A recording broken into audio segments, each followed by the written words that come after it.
lead us and teach us in this time. In Jesus' name, amen. Amen. The book of 1 Kings. That's where we're in. We'll just go back to this diagram. Remember, helping us see what we're focusing on. We're in the historical books, of which there are 12, from Joshua to Esther. And right in the middle, you'll see there 1st and 2nd Kings. These would have been one book in the original Hebrew Bible. And the book of Kings, I like to think of it as a spotlight that is on the throne of men during this particular season of about 450 years, from around David and Solomon's time all the way through to the last final king of Judah with the Babylonian captivity. So it's looking at the throne of the king in particular, and of course how his reign affects the rest of the kingdom consequentially. So it traces the history of all the kings from Solomon to the Babylonian captivity. If we look at a quick chart here, the most important thing to understand in this history, and of course it can get quite complex, but the simple outline of it is you have what we could call the United Kingdom, not our United Kingdom, but the United Kingdom under Saul, David, and of course Solomon, his son. And this is when all of the tribes were united under one king in one kingdom. Under Solomon's son, namely Rehoboam, there was a division in the kingdom, and that's what's represented on this chart here. From this point on, from Solomon's son Rehoboam, you have the divided kingdom. You have what's called the northern kingdom, or more commonly known as Israel, and the southern kingdom known as Judah.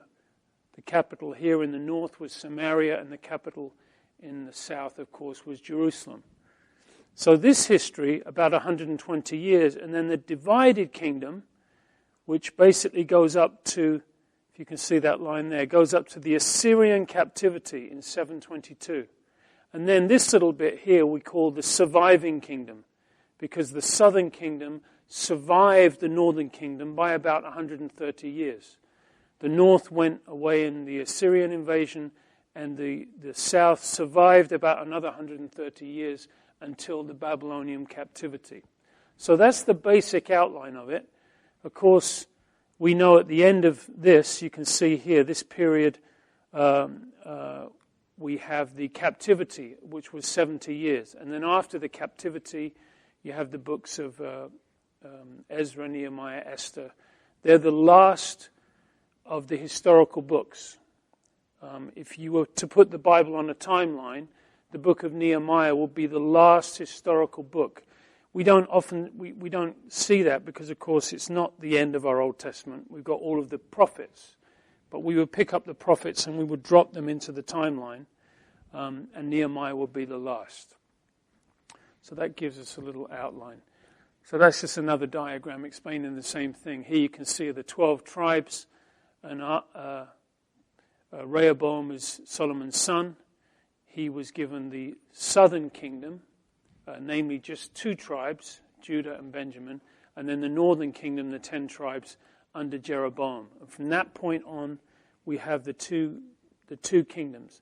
And through the book of Kings, predominantly from about 1 Kings 12 on to the end of 2 Kings, if you imagine a camera, it goes up to the northern kingdom and looks at that king, and then you'll see it flip down again. It will say, oh, and the king of Judah was doing this, and then it will look at the next king of Judah, and then it will go up to the king of Israel, and it kind of does this a little bit. I remember in my study Bible, I got 2 different color highlighters, and I just highlighted when the kings changed to help me see where it was going to the north and the south, because they were existing at the same time. Some of these kings were at odds with each other. Some of the kings between Israel and Judah even fought each other. Some of them helped each other. Some of them clashed with each other, made alliances, whatever. Why was the division? What caused it? Was it a falling out? Or? Yeah, we'll look at that. It's chapter 12. It's effectively how we did a message on it in the church one time. It was how Rehoboam And when he succeeded his father, the people pleaded with him to not be as hard as as his father, and he didn't listen to them. So the kingdom divided because of that. That's a good read in chapter 12. And there you can see again a map of the north and the south, of course surrounded by these different people groups and tribes and other kingdoms. If we were to look at a quick outline of the book of Kings, you'd see from 1 Kings chapter 1 all the way through to 1 Kings 11, this is what we could call the United Kingdom. Obviously it doesn't mention David and Saul, they've already gone, but this is the United Kingdom under Solomon, the first half of this book of 1 Kings that we're going to look at. Then you can see from chapter 12 all the way through to about halfway through the book of 2 Kings. So from 1 Kings 12 to 2 Kings 17, we could call that the United Kingdom. Divided Kingdom, thank you. Divided Kingdom. So again, that's where you have the north and the south running alongside each other. And then, again, the Assyrian captivity happens, but the southern kingdom survives about another 130 years or so until the Babylonian captivity, and that is recorded at the end in chapter 25, the last chapter of 2 Kings. So the purpose of Kings, remember them, 1st and 2nd Kings being one book in the Hebrew Bible. So the purpose of Kings, there are several. First of all, as the name implies, it records a very clear, accurate history of the kings. It gives do we say dynasties or dynasties? It gives the dynasties of the kings, how long they would last, how long the king reigned, how old his son was when he took the throne. It's a very detailed account, along with Chronicles as well. Secondly, it shows that the success of a king or a nation was how he responded to God's word or the law or the prophets. If he humbled himself and responded well, there was a blessing on his throne, on the kingdom and on the people and on the land. Thirdly, the exiles have a preserved record of why they are in captivity. If you were a Jew and you were taken captive into Babylon and you had the question, how did we get here? You could read the book of Kings, particularly 2 Kings, and how it leads up to the Babylonian captivity. And you could see clearly how that happened. Number 4, it shows God's covenant faithfulness despite the enemies and the failures. In other words, when you read this history, even though most of the kings were not compliant with God's law, most of them were at best bad and at worst evil, you still see that God didn't ultimately forsake them. Yes, he disciplined them. He used other peoples to do that. Ultimately, he took them into a foreign land for a captivity, but never forsook them completely. And then lastly, we could say there's an application for the New Testament believer in the governing of our own life. If you think of the picture of a king on a throne and his sphere of influence, and the key to his reign and his life being his heart being humble before God, there's a lot of rich application when you consider our life and our calling. You could say the king on the throne is our will, and does that bend in humility before God or not? If we took the book of 1 Kings and 2 Kings and we considered the beginning and the end, there's some interesting contrasts. These are just some points to give us an overview, a taste. 1 Kings, of course, begins with David handing the baton over to his son. So it begins with the reign of David, the king who was to be a model of a successful king with his heart before God all through the rest of the history. But 2 Kings ends with the king of Babylon, Nebuchadnezzar's conquest. So if you read the beginning of 1 Kings and the end of 2 Kings, you'd think, okay, what happened? What happened? Again, it opens with Solomon's glory. We'll see in these early chapters Solomon building the temple, a glorious temple, showing God establishing the kingdom under Solomon. But then we can see it ends with the shame of Jehoiachin. This is the king who is finally led into captivity, into Babylon. glory to shame, quite a contrast. The blessings of obedience, the curse of disobedience, also as another contrast. The opens with the building of the temple. It ends with the destruction of the temple. First Kings, we see it tracing the progress of apostasy. We see the seeds of that with Solomon, and we see it blossoming with fruitful rebellion against God all the way through the kings. And you can see that there are consequences for that. And again, we could drop the prophets right in. The prophets having a voice. Some prophets had their ministry in the south, some in the north, some to Israel, some to Judah. But they were saying, if you're not careful, there's going to be consequences. And he warned the north, warned the north, warned the north. Then the Assyrians came in. And then some prophets in the south said, hey, you see what just happened to the north? It's going to happen here too. And finally it did. So the progress of apostasy shows how the kings failed to rule the people. Same thing, weren't listening to the prophets, etc. And eventually God dealt with that. First Kings introduces us to a very unique prophet, Elijah, a prophet who doesn't have a book named after him, but we read of his ministry in these chapters, 17, 18, 19, etc., First Kings. Very unique prophet because he is accompanied with incredible miracles. And in 2 Kings we see Elisha have his ministry as well. And then we could see the long suffering of the Lord, because we're talking about a few hundred years, 450 years from beginning to end, but eventually the judgment did come. So if we glanced at this handout before we actually get into 1 Kings itself, you can see that the first 10 chapters or so, Solomon in all his splendor.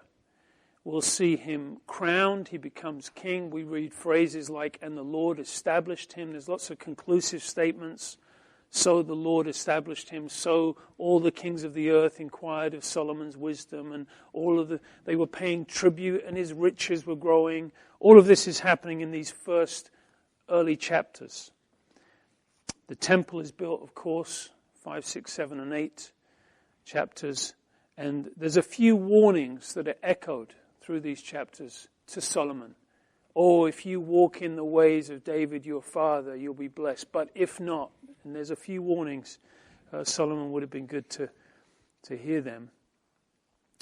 And then chapter 11 is, of course, the famous chapter where Solomon, with his wives and the persuasive effect it had on his heart, leading him into his own idolatry, etc.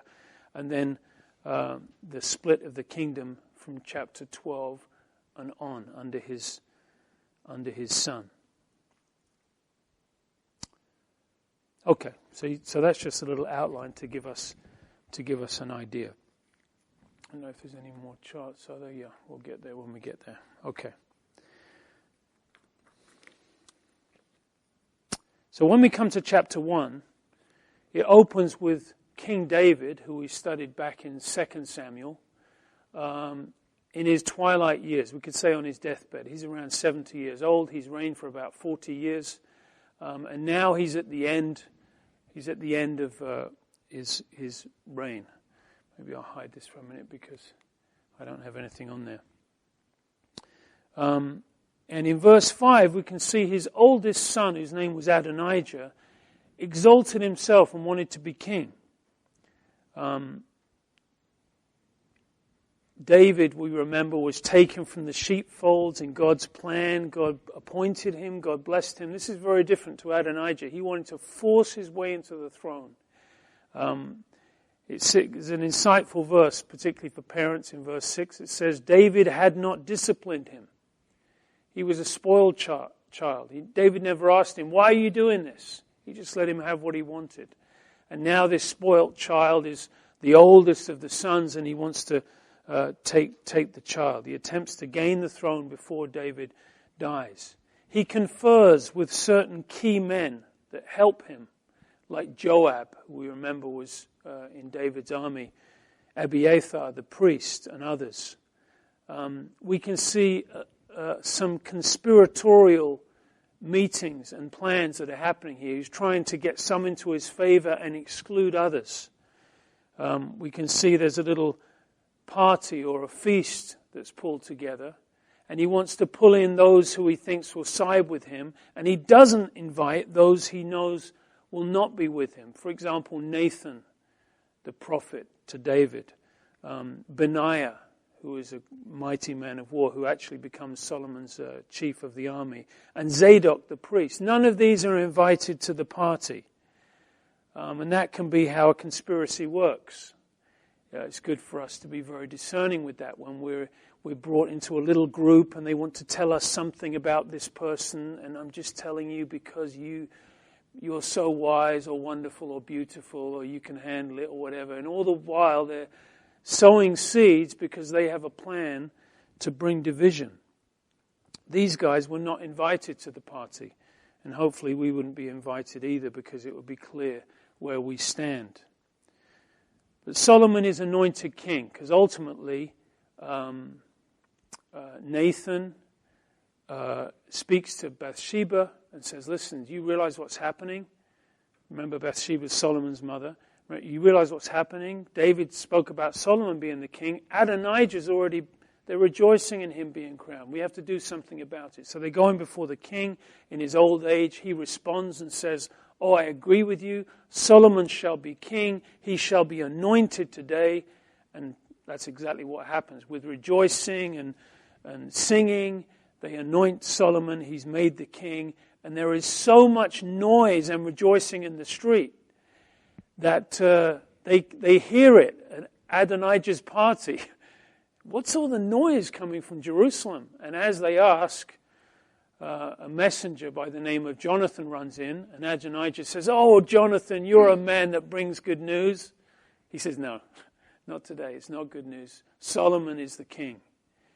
And David rejoiced in him being king. And so Adonijah runs. He runs to the horns of the altar. Of course, in the tabernacle, because the temple's not built yet. He runs to the horns of the altar, which was like a plea for mercy. That it was that you were making a claim for mercy or forgiveness. And Solomon basically says to him, okay, if I see that you really are a worthy, honorable man, I'll let you live. But just know you're on probation. And you be careful, and we'll see what happens. In chapter 2, we see David's final charge to Solomon. He instructs his son. When we think about the book of Proverbs, many of them, in fact, which were written by Solomon, we hear that phrase, as a father would instruct his son, oh, walk in the ways of the Lord, oh, does not wisdom cry out, etc. This is really what David said to Solomon in verse 3 and 4. He said, keep the charge of the Lord your God, to walk in his ways, to keep his statutes, his commandments, his judgments, his testimonies, as written in the law of Moses. Verse 4, that the Lord may fulfill his word which he spoke concerning me, saying, if your sons take heed to their way, to walk before me, you will not lack a man on the throne of Israel. And of course that's referring to the Davidic covenant, to David's seed. So we could say this was a heartfelt warning from the father to the son. This is the first of 4 clear warnings that come to Solomon, that he would walk in the ways of his father. The first one is here from David. The next one is in the next chapter, where the Lord himself appears to Solomon and basically says the same thing. Also in chapter 6, we see the word of the Lord came to Solomon. And then in chapter 9, it says the Lord appeared in a second time. So the Lord appears to him twice and speaks to him once in a dream and then once for his father. 4 times, warning him. So in this chapter 2, David is gone. He's off the scene now. And Solomon does some housekeeping. And in fact, David names 3 people particularly that he wants Solomon to deal with. In verse 5, he speaks of Joab. We may remember from 2 Samuel, Joab was an unsavory character. We never really got the impression he was fully with David. He always kind of did took things into his own hands. A lot of innocent blood shed because of Joab. And of course, he didn't side with Absalom, but he did side with Adonijah. He was one of the ones that was invited to Adonijah's party. So David said, okay, Solomon, over to you. And by the way, Adonijah, make sure you deal with him. In verse 7, Barzillai, he says, I want you to show kindness to him, for he showed kindness to me. And then in verse 8, Shimei, you may remember Shimei was the one when David was leaving Jerusalem in Absalom's conspiracy. Shimei was running along the side and throwing rocks and cursing David. And at the time, David's men were saying, do you want us to go and kill him? And he said, no, maybe this is from the Lord. The Lord is dealing with me. And now he says to Solomon, okay, don't hold him guiltless. So, let's see here. So David passes on. Solomon is now on the throne. His kingdom is being established. And from 13 to the end of chapter, or to verse 25, we can see Adonijah fails his probationary period. He goes to Bathsheba. He says, you know Abishag, who was given to David on his deathbed? If I could have her for my wife, could you arrange that? And he was really making a subtle claim again to the throne to try and take that away from Solomon. Bathsheba was either incredibly naive or just didn't realize what was happening, or she didn't care, whatever. But Solomon certainly realized. He said to his mother, what do you want to ask? Would you also want to ask for the kingdom? He will die today because he has not shown himself honorable.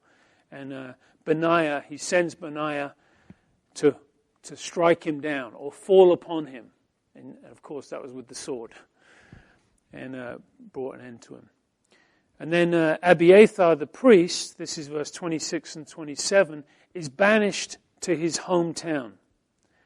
Solomon spares his life because he, again, had been faithful during Absalom's time. That was a time where men's character and allegiance was certainly tested as much as it could be. And Abiathar the priest was one who sided with David. However, he had sided with Adonijah more recently. So he wasn't killed, but he was just banished to his hometown. But he still had an office and a function in the priesthood. And then lastly, Joab. This is verse 28 to 35. Again, Joab runs to the horns of the altar, like Adonijah had done. But Solomon says to Benaiah, no, you can end his life. So he does that. And Benaiah becomes the head of the army in Joab's place. And then the last one to be mentioned in this chapter is Shimei. Solomon also gives him a probation. He says, listen, you are to stay in Jerusalem. If you ever leave Jerusalem, you're signing your own death warrant. Do you understand? Repeat it after me. And Shimei says, oh, I get it. Thank you. I will stay in Jerusalem. He says, here is the brook Kidron, or the Kidron Valley. If you cross the Kidron Valley, you're going to be killed. Do you understand? Yes. About 7 years later, a couple of Shimei's servants run away. He goes after them to Gath, and Solomon hears about it, and he said, tell me what we didn't understand. And Shimei, again, Benaiah fell upon him. At the end of this chapter, we read that phrase again, and the kingdom was established in the hand of Solomon. So these early chapters showing the transition from David to Solomon, showing Solomon putting his house in order, putting men next to him he knows have been faithful to his father, that show allegiance to him. And chapter 3, this is the famous chapter where Solomon asks for wisdom. But we can also see some seeds of defeat in this chapter. They're going to bear fruit a little bit later. We can see the opening of this chapter that Solomon makes an alliance with Pharaoh in Egypt. And alliances are often accompanied with marriages. So Solomon marries Pharaoh's daughter, makes an alliance with Egypt. And this is the beginning of many such alliances. The problem with it, of course, is that and this is why God would say, don't marry outside of Israel, because what would happen is they would bring their gods and their idols and their worship, and God warned Solomon and said, they're going to turn your heart away. And that's exactly what they did. So in this chapter we see it. These two little things that eventually will bring the downfall of Solomon's kingdom. Number one, the alliances with other kingdoms, which involved him multiplying wives. And then also the worship.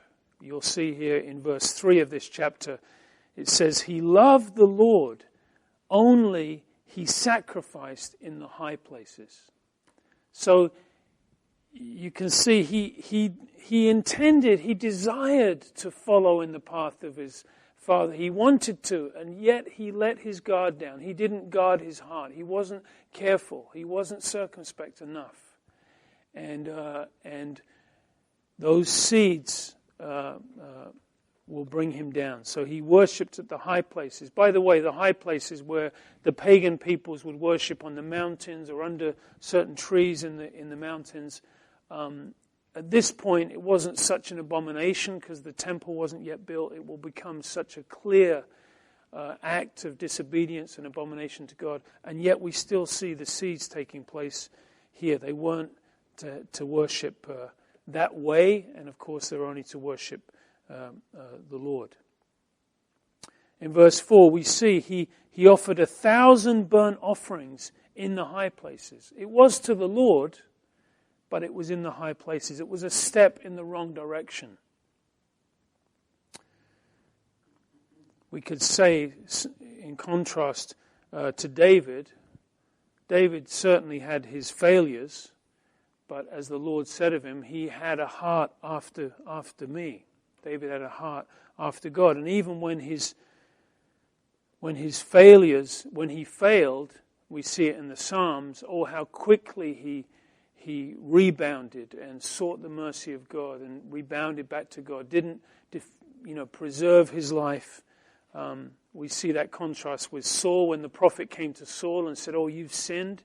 He defended himself. He said, what? I performed the commandment of the Lord.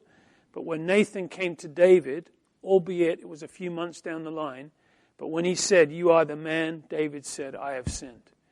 And he was quick and wrote Psalm 51, and quick to look for God's mercy. In other words, to recognize his error. We're not seeing that so much in Solomon. But here in this chapter, right after offering these burnt offerings, we see the Lord appear to Solomon and asked him the question, ask what I will give to you, and it will be given. And in verse 9, Solomon says, give your servant an understanding heart to judge your people, that I may be able to discern between good and evil. So Solomon was obviously recognizing a deficit in his own heart and life, a need for wisdom to govern the people. And God says, because you did not ask for riches and honor, I will multiply that for you. I'll also give you what you did not ask, in verse 13. And we can see another warning is echoed with this appearance. Verse 14 and 15, there's a warning. Then he comes to Jerusalem and stood before the ark and offered, not in Gibeon. And perhaps that's significant. He offered the burnt offerings in Gibeon on the high place, but after meeting the Lord, he came back to the tabernacle and offered there. In chapter 4, we see Solomon's administration. Who were his guys? Who were leading? Who was the priest, etc.? Who were his officials? Who is leading the army? He's got 12 governors listed there that were running the tribes in the kingdom for him. Verse 21, we see again these conclusions, that he was established. He reigned over all the kingdoms And these other kingdoms were serving him and sending tribute. In other words, taxes, paying taxes. And this is how Solomon's wealth was being multiplied for him to become not only the wisest man on the earth, but the richest man on the earth. Verse 24 says that he had peace on every side. This was one of the reasons God had said, I won't have David build my temple, because he said, David, you're a man of war, but your son, who will be a man at peace, will build my temple. And then in verse 26, it says he had 40,000 stalls of horses for his chariots, and 12, does it say 12,000 horsemen? 12,000 horsemen. And there's an interesting verse we would allude to. I did have a slide, sorry, but there's an interesting verse back in Deuteronomy 17. Remember, that's hundreds of years before. This is a prophetic passage that looks ahead to this time of the kings. And it says, when you have a king that comes and sits in the throne, make sure he does not multiply these three things. And it was wives, it was gold, and it was horses. Interestingly enough, these were the three things that Solomon certainly did multiply. And again, in that warning it says, because if he does, it will turn his heart away from me. And here we can see, okay, he had 40,000 stalls of horses. When we go to Israel, you can visit sites where you see the remnants, the remains of those stalls. However, his wisdom and his understanding was above measure. By the way, to have wisdom doesn't mean you always make wise decisions, right? Obviously, right. Because people say, well, how he had so much wisdom. Well, why did he do what he did? Well, you can have wisdom, but you still got an old sin nature. You still got temptation. You still got your weaknesses and your lusts, and you can make bad decisions, as we all know. But verse 31, he was wiser than all other men and fame in all the nations round about. He wrote 3,000 proverbs, some of which, of course, were inspired and we have in our Bible.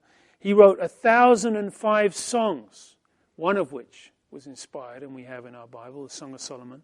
He wrote Psalm 72, the book of Ecclesiastes, as we said, many proverbs. And many, verse 34, men came from all the peoples of the earth to hear the wisdom of Solomon. Oh, we would love to have heard him speak from his wisdom. And he would speak about trees and birds and reptiles and fish and all of those things. But the greatest thing to hear him speak about would have been his Lord. And of course, this is when the Queen of Sheba comes in verse 10, chapter 10. That's what she will hear. The next few chapters, chapters 5, 6, 7, and 8, are speaking about the temple. And of course, now is the time, after all the wandering wilderness journey of bringing the tabernacle all through for 40 years through the wilderness, and finally the ark was still in the tent or the tabernacle through Saul and through David, although David brought it to Jerusalem. But now is the time for the temple to be built. And chapter 5 opens with the king of Tyre, who was a close friend of David. It calls him a friend there. It says he was a lover of David. He sends to Solomon, and Solomon says, oh, I'm going to build the house that my father wanted to build for the Lord. And the king of Tyre says, oh, I would love to help you. So he sends cedars from Lebanon. And he says, oh, I'll do all that you desire. In verse 13 through to about 17, we see some comments on the work that was being done. Incredible amounts of work for years and years. The temple itself, which was glorious and wonderful and beautiful, but not a huge, the actual structure itself, not so huge, but it took 7 years to do it because of the intricacy and the gold and the carving and everything. And then other buildings that he built, his own house and other buildings, took another 13 years. And it tells us in verse 13, he had a labor force of 30,000 men. In verse 15 and 16, 70,000 bore burdens 80,000 worked in the quarries, and 3,000 were supervisors over them. And they would cut these large stones for the foundation of the temple. In fact, when we visit Jerusalem, you have the Western Wall, and to the side you can go through the Western Tunnel. And when you go through the Western Tunnel, you get to see, and your hands can run down what's considered, it's called the Western Stone. It's one of the largest cut stones in any building around the world. It's listed along the largest stones. It's 517 tons. And you look at this block and you think, how on earth did they cut this and move this and get it into position? It's a marvel. And that's what we read happening here. In fact, it says in verse 7 of chapter 6 that the stones were finished at the quarry, so that no hammer or chisel or any iron tool was heard in the temple while it was being built. So they would prepare these stones, they would measure them and get them ready to perfectly fit, and then they would bring them in and lay them. Quite something. When you read about these numbers and these amounts of time and these immense building projects, make a mental note of that, because this is part of the reason that feeds into why the kingdom divides, because Solomon was so hard. It was a glorious kingdom and the kingdom was established, but people were really put to work, and Solomon was a hard taskmaster for sure. So chapter 6, we can see the description of the glorious temple. Chapter 1, he begins to build the house of the Lord.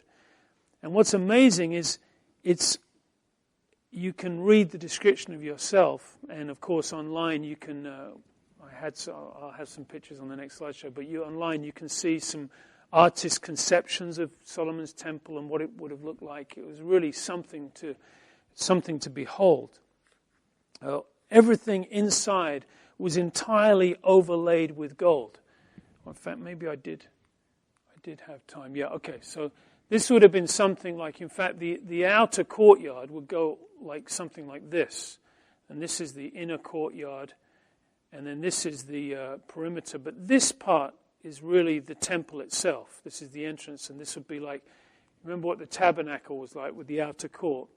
This would have been like the outer court. And then this would have been what the tabernacle was. But of course it was built, it's probably twice the size of the tabernacle.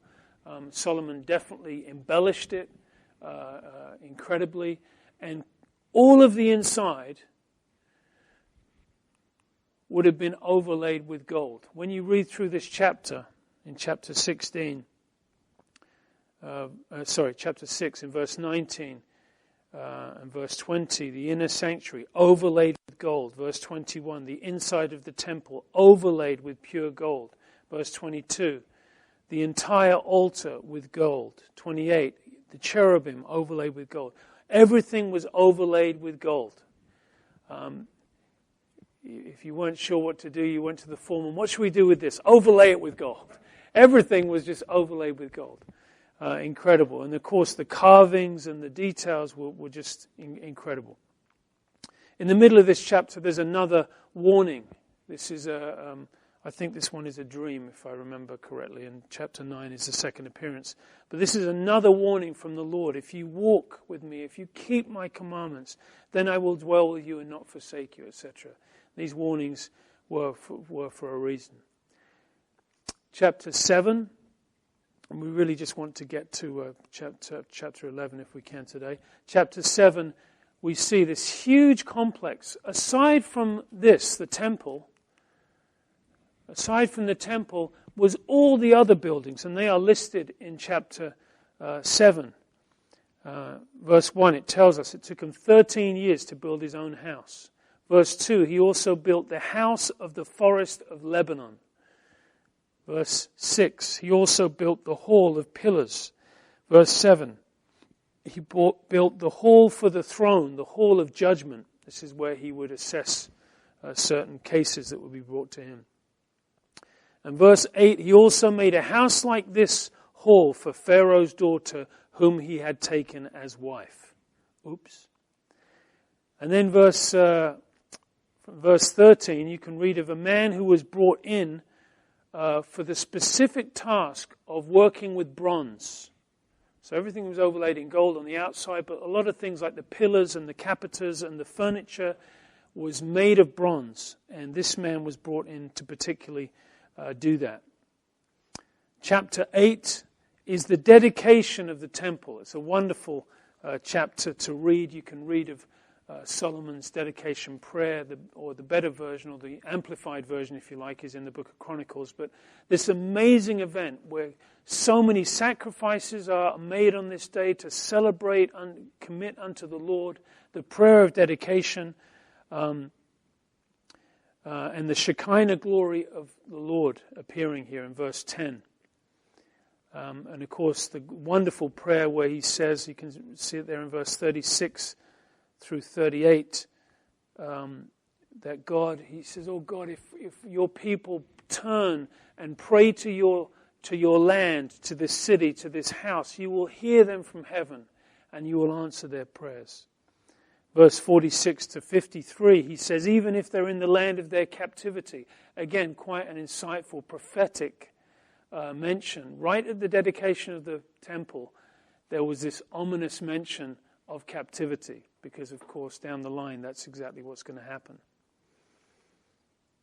In verse 63 we can see thousands of animals that were sacrificed on this event. In verse 66 they were glad, the gladness of heart and rejoicing. And then chapter 9, this is the second personal appearance to Solomon. This is the fourth warning. Again, we read, if you do this. It means this is conditional, Solomon. If you do this, or if you don't, there's results, captivity, etc. However, this was certainly a high point in Israel's history. He established them, and that's what these opening chapters show. Now, finally, remember, let's go back to Abraham's covenant. Oh, I will give you this land. I will settle your people in this land. This is the pinnacle of that right here. Solomon, in all of his glory, with incredible influence, the temple finally being built. And these opening chapters framing that for us, showing, look at this. Look what God has done. Chapter 10, of course, the famous story of the visit of the Queen of Sheba, also the king of Tyre visiting. She says she came to prove him with her hard questions. And she is used, of course, as an example of faith by the Lord. You can read of that in Matthew 12. Remember, Matthew 12 is the chapter when the Jewish leaders finally reject Christ. That's where he says, oh, this is the blasphemy of the Holy Spirit. They say, you do this by the devils. This is when he cast out the dumb demon. That's the context that he mentions the Queen of Sheba. After his public ministry, him doing all of those miracles, and instead of them saying, oh, it's the Messiah, they say he does this by the power of the devil. And Jesus says, remember the Queen of Sheba? She went to see Solomon, and one greater than Solomon is here. Quite a rebuke for them.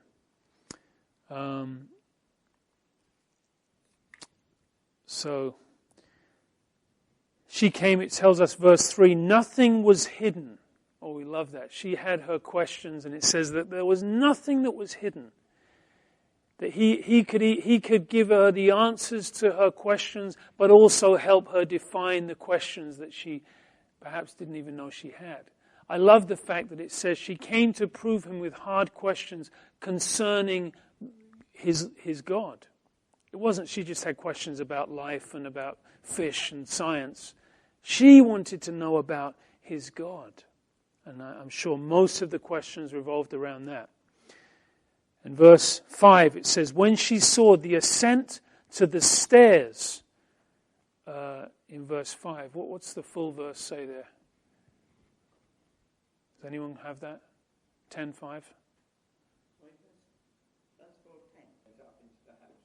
Yeah, so that's what's such a wonderful phrase. She saw all of that, but it says when she saw that, the entryway, the stairs, the ascent to the temple of his God, then she was overwhelmed. There was no more spirit in her. And that phrase remember in the book of Joshua, in chapter 2, I think it is, where it says that the Canaanites, it's Rahab's testimony, when Rahab says, oh, they have heard about Israel's great exploits with the kings beyond the river. And it says, now the hearts of the people are melted. That's this same phrase. Her heart was melted. In other words, there's no more resistance. There's no more opposition. Okay, you win. I'm in. Where do I sign? That's kind of what it's saying. And this is where she was brought to. She was like, okay, I completely, I concede. Verse 7, she says, oh, it's been seen from afar. I've heard, but now I've seen it for myself. And she's overwhelmed. And there is the giving of the increased wealth mentioned in verse 10. Verse 11, Hiram again gave gold. Solomon increases even more in gold. We can see in the next 6-7 verses or so, it mentions riches and shields of gold and an ivory throne and gold drinking vessels. We get the picture. His wealth is being multiplied incredibly. And verse 23 sums it up with this phrase, that he exceeded all the kings of the earth in riches and wisdom.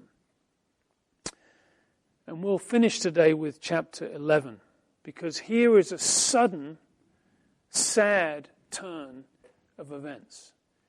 We've just unfolded those opening chapters, and it should take our breath away in a sense. And this takes our breath away in another way, because of Solomon's sad turn. We see some of those seeds of idolatry and worshipping other gods, etc. We see them beginning to bear some fruit. And verse 1 says, he loved many foreign women. And it mentions them, Pharaoh, the Moabite. These are pagan tribes. They are nations that the Lord has specifically said, you shall not enter into marriage. And of course, why? And there's a very clear reason for Israel being a people set apart, which is one of the purposes of the law that we mentioned at our question time the other night. One of the purposes of the law is to help them remain a sanctified people set apart unto the Lord. And you'd say, well, why? Solomon might say, why can't I marry her? She's so beautiful, Lord. And it would mean that we would have a good relationship with Egypt or whoever. And the Lord says, because surely they will turn away your heart after other gods. And it says that Solomon clung to these in love. I might have a different translation to you, sorry. But he had 700 wives and 300 concubines, which we just have to shake our head at that. It's just, wow, that's a mystery. It doesn't tell us how many marriage counselors he had. It just tells us how many wives. Verse 3, and surely there it is. Verse 3, his wives turned away his heart. Oh, he couldn't have imagined that would happen, but there were certainly the warnings along the way that we read about. And again, we could go back to the 3 areas of multiplication. Do not multiply gold and silver.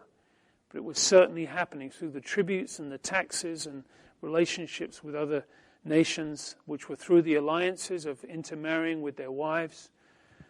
And of course, the multiplying of the horses, etc.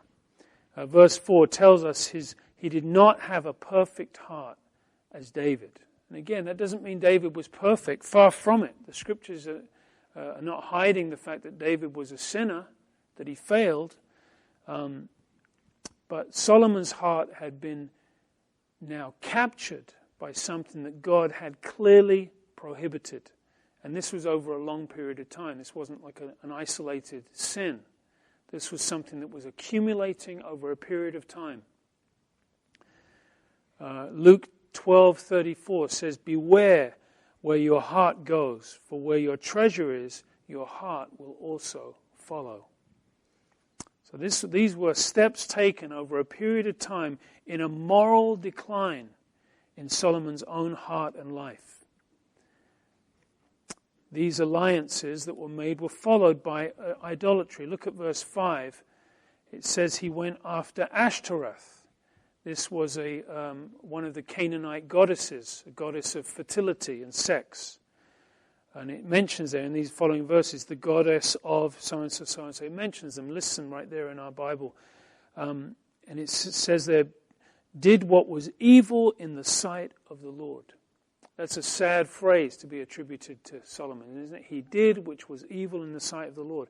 When we study the book of First and especially Second Kings together, you'll notice that this is a way that the kings are introduced. And after him, his son reigned in his stead, and his name was, and he did that which was, either it says that which was right in the eyes of the Lord, or that which was evil in the eyes of the Lord. And here, Solomon, sadly, it says, what was evil in the sight of the Lord. He did not wholly follow the Lord as David did. Now, you can't just label a king as good or evil, of course. Many of them started good and ended bad. Many of them started bad and ended worse, ended evil.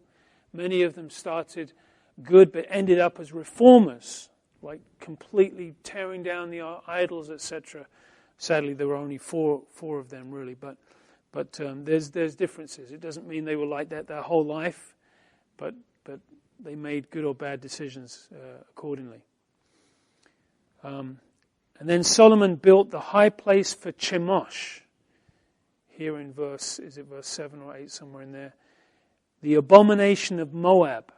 And Chemosh, by the way, was an image. I'll show you a slide, another point. It's a large image of a god in metal that had a fire that would be burning under it. And the arms, there's different ideas of what it would be like, but typically the arms above the fire would be where you would offer a baby as a sacrifice. This is what Solomon did. Solomon built a high place worshipping that God. This was one of the reasons that the Canaanite people were on God's judgment list, because the iniquity of the Canaanites finally was full, according to Genesis 15:16. And now Solomon is building a high place for that God, because that particular wife of Moab, that alliance had turned away his heart. You can see verse 7, 8 and 9. And Molech, an abomination of the Ammonites. This was another fertility god. And he did this for all his foreign wives, all who burned incense, and he sacrificed to their gods.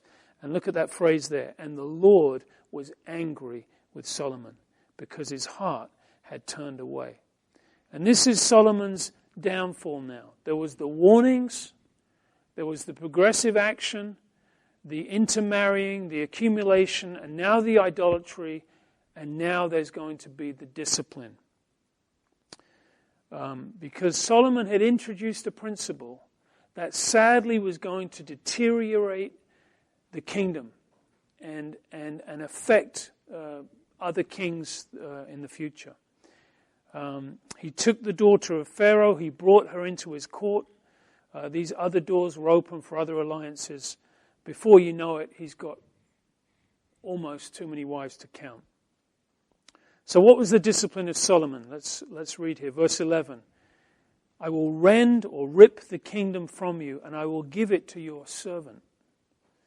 I will take it out of your son's hand. And of course his son, who's going to be Rehoboam, who would have succeeded him. But one tribe I will give you for your son, and that tribe namely being Judah. So this is the discipline. Solomon, you're going to lose it all. But one tribe. In fact, it was Judah and the smaller tribe of Benjamin. This is all you're going to be left with. All the rest is going to be taken from you. And it's going to be taken, and it's going to be given to your servant. One of your adversaries, one of your servants is going to be the king of the 10 northern tribes. And in the rest of this chapter we can see verse 14, says, the Lord raised up an adversary against Solomon. Is that the right verse? Yeah. And you'll read three adversaries, three enemies that God raises up in rapid fire, in succession. The first is Hadad, the Edomite. The second is Rezon. And the third, that's in verse 23. And the third is Jeroboam in verse 26. Now, Jeroboam is the one we want to note, because Jeroboam is the servant or the adversary who eventually is going to go up against Solomon's son Rehoboam, and he's going to become the first king of the northern line, Jeroboam. Maybe it's easy to remember because it's Rehoboam and Jeroboam at the same time, I don't know. Maybe it's confusing. But anyway, this is the Jeroboam that will later split the kingdom. And of course, that's God bringing that to fruition. So you can see Solomon's kingdom, the outward glory of it, but yet an inner decay in the heart. Remember, it was always an issue of the heart. What was happening in the heart eventually would catch up with everything else. So the kingdom, like Rome, if you like, fell from within. And this was what happened here in Solomon's own heart. And the prophecy of Ahijah, who was the prophet who he finds Jeroboam, and he gets a garment and he rips the garment into 12 pieces. And he says to Jeroboam, take 10 pieces. And Jeroboam's thinking, I don't know, what's this about? And he said, the Lord, I'm a prophet, and the Lord has told me these 10 pieces of garment represent the 10 tribes, and you will become king over them. So Jeroboam is fearful of his life. He thinks, oh my goodness, Solomon's going to want to kill me. So he flees, but he comes back onto the scene when Solomon's son Rehoboam comes into the throne. And we'll pick up with that next week. We'll start there in chapter 12, which is the split of the kingdom. Okay, so I don't know if anyone has any questions. Feel free if you've got any questions on it. Again, just encouraging you to skim or deeply read, whichever you have time for, over these chapters. And you can jot down questions that may come to mind as you have them. And we'll try and address those at a later stage. Lots of people in the past have doubted whether the amount of forces that Solomon had was practical or possible. And in recent years, they've been excavating different cities and they've